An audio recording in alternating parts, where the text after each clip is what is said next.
Well, in for a special treat today because we're going to try to do something inspired by, you guessed it, Universal Orlando Resort. And we are going to try to make our own version of Butterbeer. This is my lovely assistant. And for this version of Butterbeer, now the thing about Butterbeer is I've seen all kinds of recipes for Butterbeer. It ranges from the easy to the ridiculous. I mean, if you go by what the official maker of Butterbeer says, the guy who actually invented it, there is no dairy, there is no cream, you know, no animal products in Butterbeer, which leads a lot of people to automatically use butter. There's no butter in Butterbeer. So what do you think's in Butterbeer? You, right there. Whipped cream and cream soda. Huh, well, that's a very logical start. So that's what we're going to start with. Really, the whipped cream part, the whipped cream part doesn't really make any sense because they say there's no dairy, and all whipped cream usually is dairy. So does that make sense? No, doesn't make sense. But we've never been able to find any white creamy substance that you'd actually want to give to children to drink, so we're going to stick with whipped cream. So for that, we are going to need, first and foremost, whipped cream. Hold up the whipped cream. Yes, the whipped cream, there we go. We're going to use just regular Ready Whip, but you can use heavy whipping cream. You can use, what else? Cool Whip? Ready Whip. We're using just regular Ready Whip. So go ahead and give me a squirt of that into our bowl.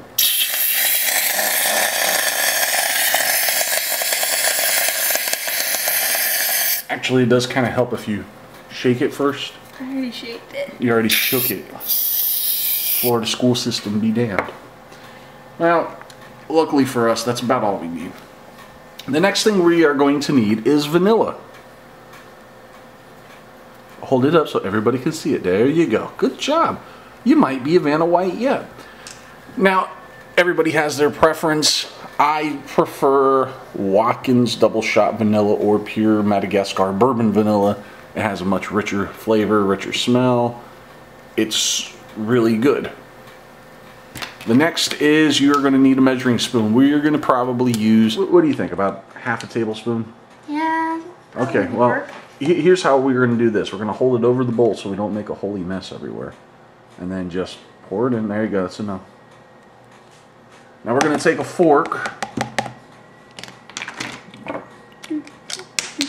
Look at her being all efficient and everything. That's so nice. And we're going to whip up the whipped cream. Yeah, kind of tilt it to the side so you can get it in there good. Now it looks like some of the cream from Universal. Why? Because it looks wet and runny?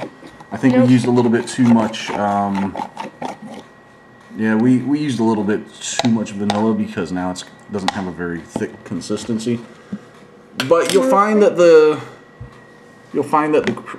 cream on Butterbeer, and if that happens, you can use more vanilla unless you're like us, or not more vanilla, more whipped cream unless you're like us, and you're out and you don't think things through.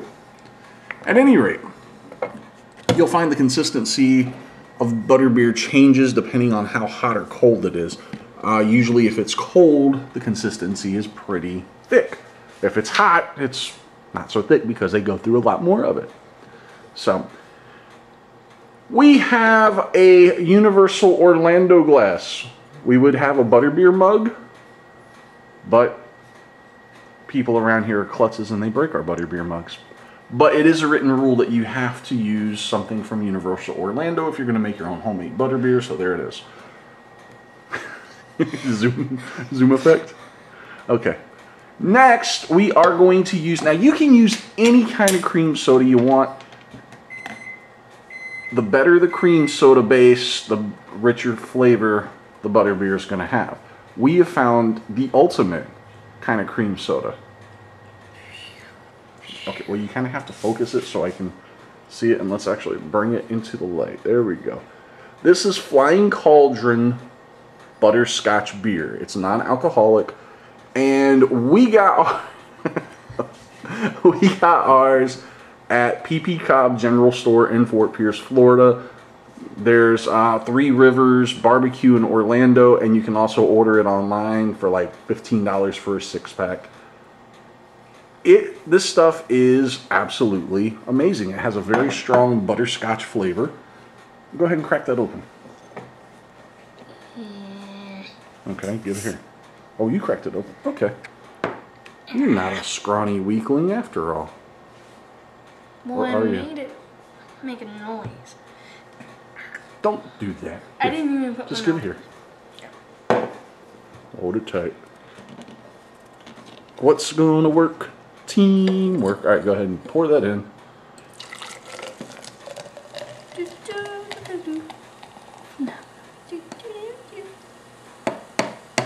All right.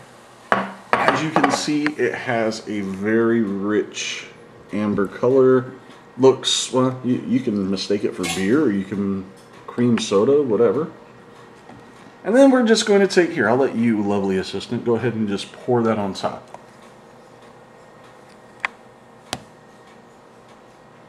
And as you can see, mixing the cream in with it tends to make it foam up a little bit. You're probably going to want yours to be a little bit more consistent, but for this, it'll work for us. All right, now go ahead and give that a swig and tell me how that tastes. All right. Now, it's very important you drink butterbeer without a straw, because you want that effect. How is it? Is that good? How close to regular butterbeer would you say that is? Oh my God, it's mutant butterbeer! Oh, it got mad at us and went to sleep. How would you say that? How close is that to regular butterbeer? How many stars? Well, how close is it? Really close? I'll tell you what, I'm gonna hijack your butterbeer.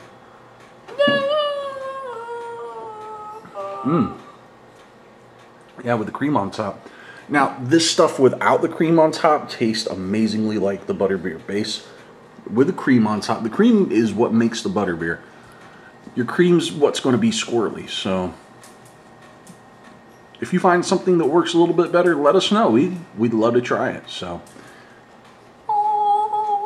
if you're having a Butterbeer Jones and you want to make your own, there you go. Butterbeer, make it home. Not as good as the real thing, but pretty damn close.